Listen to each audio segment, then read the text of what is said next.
Hello everyone. आज हम English की पहली पोएम शुरू कर रहे हैं 10th स्टैंडर्ड महाराष्ट्र बोर्ड के लिए। ये पोएम ऑलरेडी काफ़ी फेमस है, अलग अलग बोर्ड्स में भी आती है, अलग अलग जगहों पर इंटरव्यूज़ में या अलग अलग जगहों पर इसको पूछा जाता है। तो चलिए बिना देरी के शुरू करते हैं पोएम को। तो पोएम लिखने वाले जो पर्सन है कोई कॉमन पर्सन नहीं है, ये रविंद्रनाथ टैगोर जी हैं। और जो ये पोएम है ये कई लेवल पर और कई अलग अलग तरह से जो है वो डिस्कस करी जाती है। तो इस जो पोएम का एम क्या है, पोएम किस कॉन्टेक्स्ट में लिखी गई है, पहले इसको समझे। Poem is a kind of prayer that is being written and this prayer is offered to word of his god. तो गॉड को ये प्रेयर जो है आप दे रहे हैं ताकि वो गॉड क्या करें, उस प्रेयर को एक्सेप्ट कर लें। तो काफ़ी इजी पोएम है और आप लाइन बाय लाइन हम चलते हैं और समझते हैं इस पोएम में है क्या। तो सबसे पहली लाइन है, where the mind is without fear and the head is held high. तो क्या मतलब है पहली लाइन का।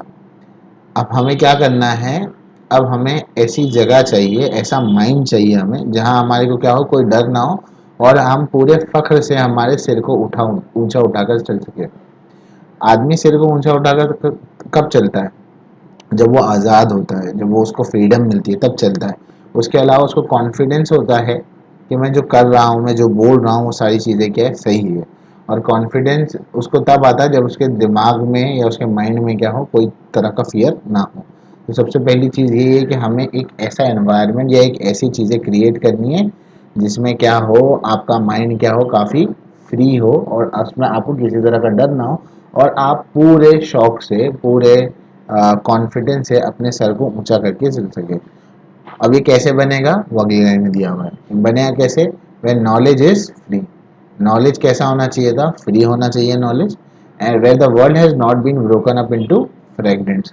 नॉलेज इज फ्री का मतलब क्या है, नॉलेज इज फ्री का मतलब ये है कि पहले ऐसे होता था कि सिर्फ एक पर्टिकुलर सेक्शन ऑफ सोसाइटी को एजुकेशन मिलता था। ठीक है, जैसे इंडिया की बात कर ले तो एक टाइम था जब सिर्फ अपर कास्ट के जो लोग थे, अपर कास्ट और क्लास के लोग थे, सिर्फ उन्हीं को एजुकेशन मिलता था, बाकी लोअर कास्ट और क्लास के लोगों को एजुकेशन नहीं मिलता था। तो वो ये चाहते हैं कि एजुकेशन क्या हो, सबके लिए फ्री हो। तीसरी बात वो ये चाहते हैं, where the world has not been broken up into fragments. दुनिया टुकड़ों में नहीं टूटना। इसका मतलब क्या है, दुनिया किस बेसिस पर डिवाइडेड है भाई, रिलीजन के बेस पर डिवाइड है, कास्ट के बेस पर डिवाइड है, क्लास के बेस पर डिवाइड है, जोग्राफीज यानी ये कोई इंडिया का है, कोई पाकिस्तान का है, कोई नेपाल का है, कोई भूटान का है, जोग्राफी के बेस पर डिवाइडेड है। तो हमको इकट्ठा रहना है, वो कह रहे हैं हमको ये कास्ट, क्लास, जेंडर, इन सारी चीज़ों के ऊपर हमको क्या करना है, सॉरी, इन सारी चीज़ों के ऊपर हमको ये नहीं जाना, क्या बोलते हैं, इन सारी चीज़ों की वजह से हमको इसको डिवाइड नहीं करना। एक मिनट, हाँ,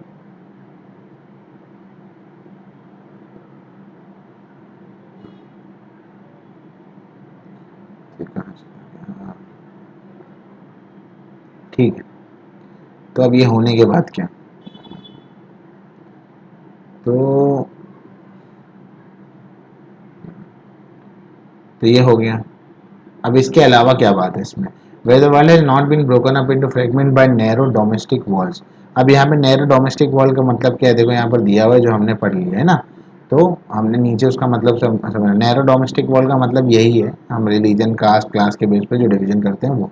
आगे, where tireless striving stretches its arm towards perfection.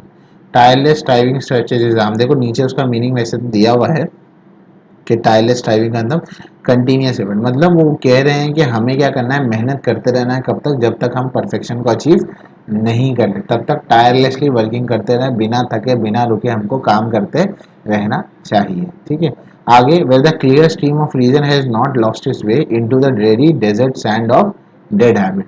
ये दोनों लाइन काफ़ी सुनने में काफ़ी भारी लगती है पर काफ़ी आसान है। वो कह रहे हैं कि clear stream of reason, clear stream of reason का मतलब होता है लॉजिक। आपको आपका लॉजिक नहीं छोड़ना। अब आपको आपका लॉजिक नहीं छोड़ना, इसका मतलब क्या है, इसका मतलब बच्चों ये है कि आप जब भी कोई चीज़ करो तो उसमें रैशनल थिंकिंग इन्वॉल्व होना चाहिए, समझदारी इन्वॉल्व होना चाहिए और डेड हैबिट्स नहीं होने चाहिए। अब डेड हैबिट्स क्या होती है, जो पुराने कस्टम्स और ट्रेडिशन बनाए जाते हैं, जो पुराने रीति रिवाज होते हैं, वो नहीं होना चाहिए। एग्जाम्पल देता हूँ छोटा सा, ज़्यादा रिलेवेंट नहीं होगा। जैसे कि काली बिल्ली रास्ता काट कर जाती है। अब लोग बोलते हैं कि अगर उसने रास्ता काट कर जाए तो बुरा होगा।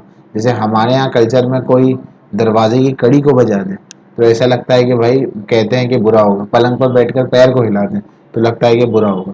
तो ऐसा कुछ होता नहीं है, राइट, क्योंकि इसमें कोई लॉजिक या सेंस नहीं बनता। तो वो यही कह रहे हैं हमको क्या करना है, रैशनल थिंकिंग को पकड़ के रखना है और हमें पुराने हैबिट्स या कल्चर में खो नहीं जाना।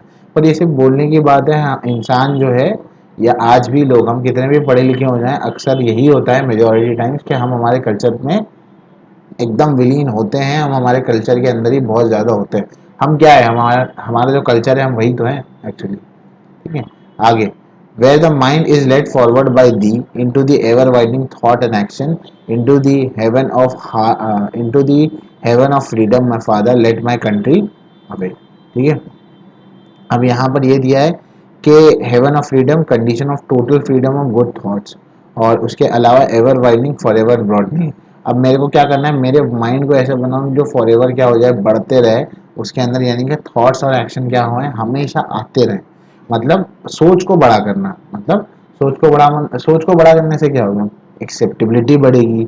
अगर आपकी सोच बड़ी होगी तो आप किसी को जज नहीं करेंगे उसके रिलीजन के हिसाब से, उसके कास्ट के हिसाब से, उसके स्किन के कलर के हिसाब से, उसके कपड़ों के हिसाब से हम उसको जज नहीं करेंगे। ठीक है, और into that heaven of freedom my father let my, यहाँ पर फादर कौन है, उनके लिए गॉड है। तो हमको क्या करो भाई, मेरी कंट्री को अवेक करा दो into the heaven of freedom. Heaven of freedom मतलब जहाँ पर लोगों को अच्छे थॉट्स और अच्छे वर्ड्स और ये सारी चीज़ें आए। ठीक है, तो इस तरह से ये आपकी पहली पोएम खत्म होती है। होप सो आपको पोएम समझने आई होगी। आपका काम क्या है, अगर आप ये लेक्चर देख रहे हैं तो आप इसके बाद क्या करेंगे, आप इसके बाद इसमें से जितने भी हार्ड वर्ड्स है उसको कमेंट सेक्शन में लिखें और उसके सिनोनिम्स या सेम मीनिंग्स को लिख कर दें।